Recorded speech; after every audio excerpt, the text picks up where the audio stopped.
Assalamualaikum warahmatullahi wabarakatuh. Nama saya Dika Wahyuning Ilahi dari kelas 2C JTD absen 6. Di sini saya akan mempresentasikan PowerPoint untuk tugas microcontroller 2 yang berjudul Sistem Telekontrol Buka Tutup Atap Rumah Otomatis Berbasis IoT.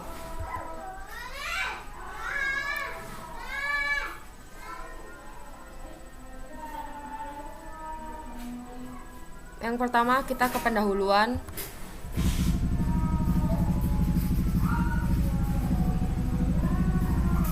Latar belakang. Cuaca merupakan salah satu hal yang sangat berpengaruh kepada kehidupan makhluk hidup. Perubahan cuaca yang tidak menentu terdapat di beberapa daerah di Indonesia. Namun, dengan seiring perkembangan jalan, kemajuan ilmu pengetahuan dan teknologi, dapat dilakukan pendekatan guna memprediksi perubahan cuaca yang terjadi. Badan Meteorologi, Klimatologi dan Geofisika atau BMKG merupakan suatu lembaga resmi dari pemerintah yang bertugas sebagai layanan informasi untuk memonitor keadaan perubahan cuaca di Indonesia. BMKG bekerjasama dengan beberapa stasiun pemantau cuaca di seluruh Indonesia dan meneruskan info tentang perubahan cuaca atau iklim yang terjadi ke masyarakat lewat beberapa media. Namun, info yang diberikan hanya prediksi perubahan cuaca dan info secara keseluruhan, bukan terletak pada satu titik daerah tertentu. Satu fenomena alam yang kita rasakan sehari-hari mengenai dinamika cuaca seperti suhu, cahaya, polusi, karbon monoksida atau CO, dan curah hujan. Seringkali kita merasakan perubahan kondisi atmosfer dalam periode yang cepat. Sebagai contoh, kondisi udara pagi sampai siang hari, udara cerah. Tiba-tiba menjelang sore, udara berawan dan terjadi hujan dengan intensitas lebat. Maka berdasarkan pemikiran di atas, penulis bermaksud untuk mengangkat judul Sistem Telekontrol Buka Tutup Atap Rumah Otomatis Berbasis IoT, di mana sistem ini mendeteksi keadaan cuaca di daerah atau tempat tertentu yang dipasangkan alat tersebut dengan mengirimkan data yang dikendalikan melalui internet atau yang lebih dikenal dengan istilah Internet of Things atau IoT. Pemanfaatan teknologi Internet of Things sebagai media pengirim data dan melakukan pengontrolan tanpa ada batasan jarak dengan bantuan mikrokontroller ESP32.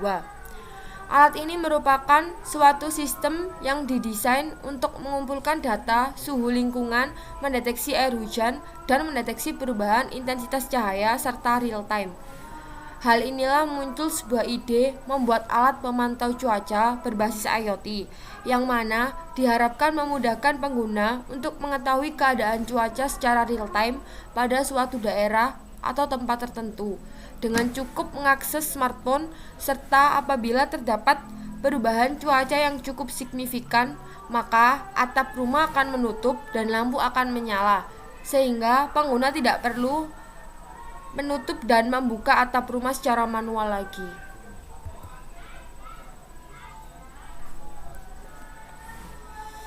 Lalu terdapat juga rumusan masalah, yaitu 1.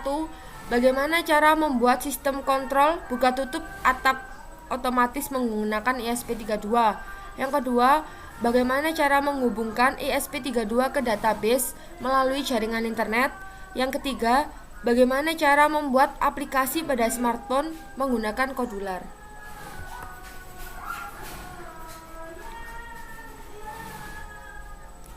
Lalu tujuan penelitiannya yaitu 1. Merancang sistem untuk memonitoring cuaca secara real time. Yang kedua, merancang sistem untuk buka tutup otomatis atap rumah menggunakan servo. Yang ketiga, merancang sistem komunikasi antara hardware dengan smartphone lewat jaringan internet ataupun wifi.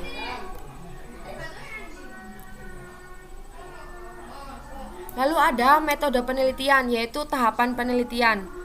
Gambar ini menunjukkan tahapan penelitian dan perancangan yang akan dilakukan pada saat pengerjaan tugas ini. Tahapan di atas dibagi menjadi beberapa bagian, yaitu tahapan pertama, studi literatur mengenai penelitian yang akan dibahas. Tahapan ini melalui proses mencari berbagai teori pendukung untuk membantu mengaplikasikan gagasan secara teoritis. Studi literatur mengenai penelitian ini adalah tentang bagaimana cara membuat database dan cara mengoneksikan hardware tersebut ke smartphone. Lalu tahapan kedua, perencanaan sistem yang dilakukan bertujuan untuk mempersiapkan alat dan bahan yang dibutuhkan, serta desain rangkaian dan mekanik yang sesuai dengan alat ini. Lalu tahapan ketiga, pembuatan sistem, yaitu proses pengerjaan keseluruhan alat ini sesuai pada tahapan perencanaan sistem.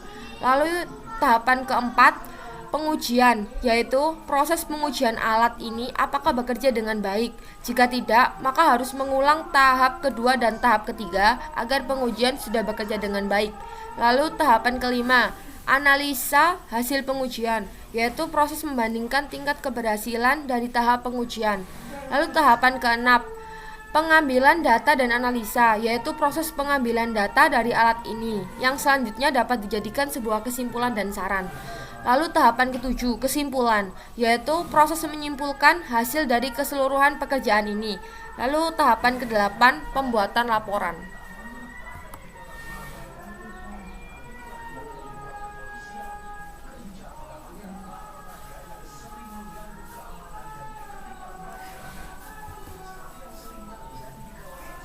Lalu ada blok diagram. Pada gambar blok diagram ini menjelaskan blok diagram tentang perencanaan alat yang akan saya buat. Sensor hujan, LDR, dan DHT11 sebagai input yang masing-masing akan mendeteksi air, perubahan cahaya, dan suhu. ESP32 sebagai microcontroller akan memproses data tersebut agar dapat menggerakkan servo dan menyalakan lampu ketika atap sudah tertutup dengan sesuai. Konektivitas antara ESP32 dengan database dan smartphone menggunakan jaringan internet.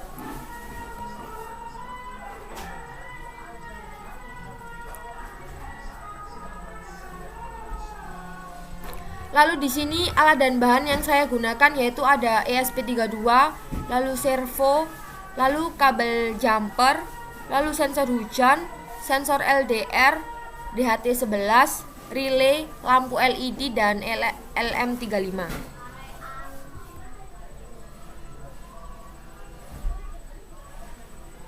Untuk software yang saya gunakan yaitu ada satu Arduino IDE, lalu Meet app, dan yang ketiga Firebase.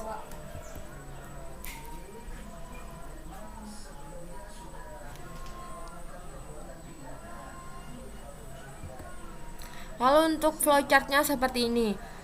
Pada flowchart ini menjelaskan cara alat ini bekerja yang dimulai dari menginisialisasi I atau O pin, lalu membaca nilai dari sensor hujan. Jika terdapat air, maka servo akan aktif dan sebaliknya. Alat ini juga harus terhubung dengan jaringan internet dengan baik agar data dapat terus update secara berkala.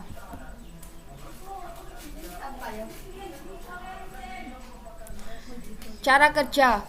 Untuk cara kerja alat ini seperti ini ya.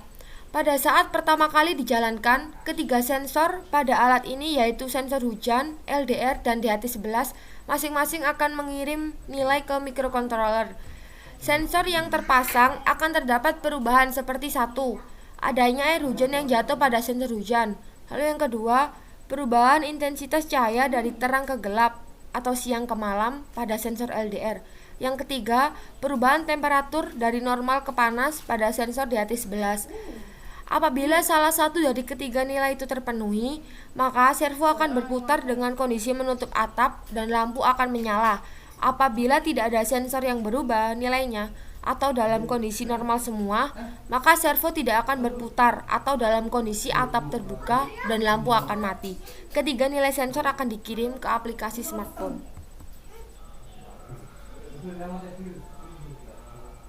Lalu di sini ada selanjutnya hasil pengujian input. Yang pertama, sensor modul LDR. Langkah untuk melakukan pengujian ini yaitu 1. Siapkan sensor LDR yang akan diuji dan juga siapkan ESP32. Yang kedua, upload program sensor LDR pada microcontroller ESP32.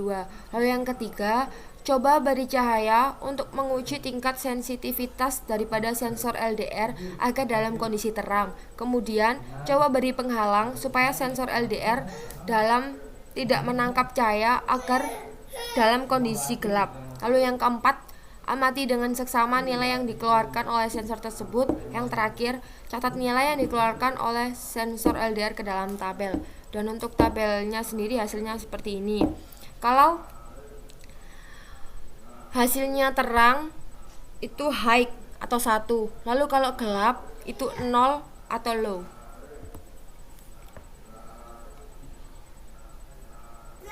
Lalu yang kedua, sensor hujan. Langkah untuk melakukan pengujian ini yaitu 1. Siapkan sensor hujan beserta ESP32 yang akan diuji. Yang kedua, upload program sensor LDR pada microcontroller ESP32. Yang ketiga, lakukan tahap pengujian dengan memberi air pada sensor hujan. Lalu yang keempat, amati dengan seksama nilai yang dikeluarkan oleh sensor tersebut. Lalu yang terakhir, catat nilai yang dikeluarkan oleh sensor hujan ke dalam tabel. Lalu hasilnya seperti ini. Kalau terdeteksi hujan, itu nilainya 0 atau low. Kalau tidak terdeteksi hujan, nilainya 1 atau high. Lalu hasil pengujian input yang ketiga yaitu menggunakan sensor DHT11. Langkah untuk melakukan pengujian ini yaitu 1. Siapkan sensor DHT11 beserta ESP32 yang akan diuji. Yang kedua, upload program sensor DHT11 pada microcontroller ESP32. Yang ketiga, lakukan tahap pengujian dengan keterangan kalau suhu lebih dari 30 berarti panas dan kalau suhu di bawah 30 berarti normal. Yang keempat, amati dengan seksama nilai yang dikeluarkan oleh sensor tersebut. Lalu yang terakhir, catat nilai yang dikeluarkan oleh sensor DHT11 ke dalam tabel. Dan nilainya seperti ini. Kalau terdeteksi panas, suhunya lebih dari 30, itu berarti high atau nilainya 1. Lalu kalau suhunya normal atau di bawah 30, itu berarti low atau nilainya 0.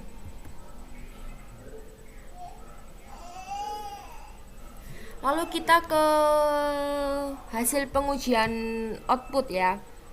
Pada pengujian output ini saya menggunakan 2 buah output yaitu motor servo seri MG996R yang dapat mengangkat beban berkisar 7 kg dan juga lampu LED. Lalu untuk uji output lampu, ini berarti uji outputnya yaitu lampunya mati atau nyala.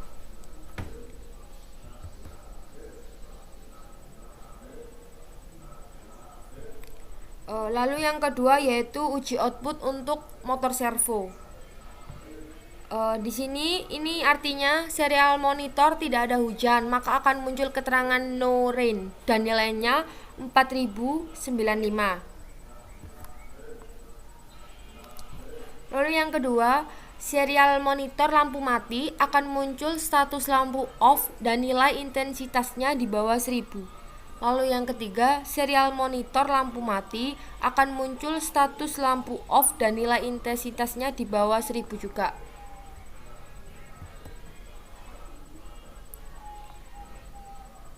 Lalu serial monitor lampu nyala akan muncul status lampu on dan nilai intensitasnya di atas 1000. Lalu monitoring DHT11. Ini untuk hasil pengujian keseluruhannya, yaitu implementasi hardware. Dan di sini ini adalah contoh rangkaian yang sudah saya buat. Kalau implementasi softwarenya seperti ini, saya menggunakan Meet App. Meet App merupakan software berbasis web yang dikembangkan untuk membuat aplikasi Android. Ini berguna untuk proyek microcontroller berbasis Internet of Things atau IoT. Di sini saya mengalami beberapa kendala, yaitu delay atau waktu jeda yang terjadi pada aplikasi ke alat sekitar 5 detik, di mana alat tidak langsung merespon perintah yang dikirimkan melalui aplikasi karena aplikasi ini sendiri terhubung ke database yang lalu baru dikirimkan ke microcontroller. Meet App cukup sudah digunakan karena bersifat drag and drop. Tidak perlu ngoding seperti Android Studio karena tentunya untuk konektivitas lebih stabil ketimbang kodular, walaupun dari sisi user interface lebih bagus dari kodular. Mohon maaf sebelumnya saya di sini menggunakan kodular, tapi waktu itu saya coba praktek dan ada kendala, akhirnya saya ganti menggunakan Meet App. Dan ini sendiri untuk implementasi softwarenya melalui HP. Menu app home, smart roof monitoring temperature and light system. Di sini atap pintar dengan sensor hujan dan dilengkapi monitoring suhu ruangan beserta sistem lampu yang dikendalikan melalui sensor LDR ataupun bisa dikendalikan secara manual. Lalu untuk monitoringnya, ini monitoring sensor hujan, intensitas cahaya dan suhu ya. Menu ini untuk memudahkan pengguna dalam memantau sensor hujan, suhu dan ruangan dan juga intensitas cahaya. Monitoring sensor hujan, value hujan 4095, status tidak ada hujan. Lalu monitoring intensitas cahaya, nilainya 131, monitoring suhu nilainya 32 derajat Celcius. Lalu untuk menu telecontrolling lampu dan atap. Menu ini akan memberikan akses full pengguna untuk mengontrol pintu dan atap rumah hanya dengan satu klik. Pada menu ini user akan memberikan akses full pengguna untuk mengontrol pintu dan atap rumah hanya dengan satu klik. Jika atap berhasil akan diterima dengan notifikasi atap terbuka.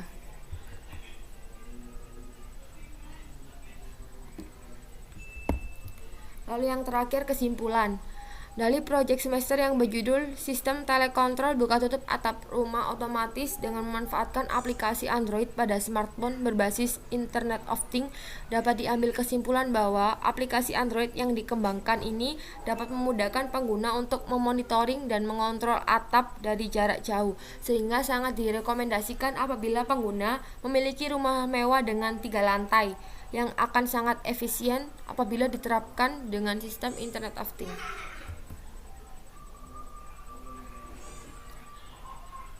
Sekian dari saya, mohon maaf bila ada kesalahan. Wassalamualaikum warahmatullahi wabarakatuh.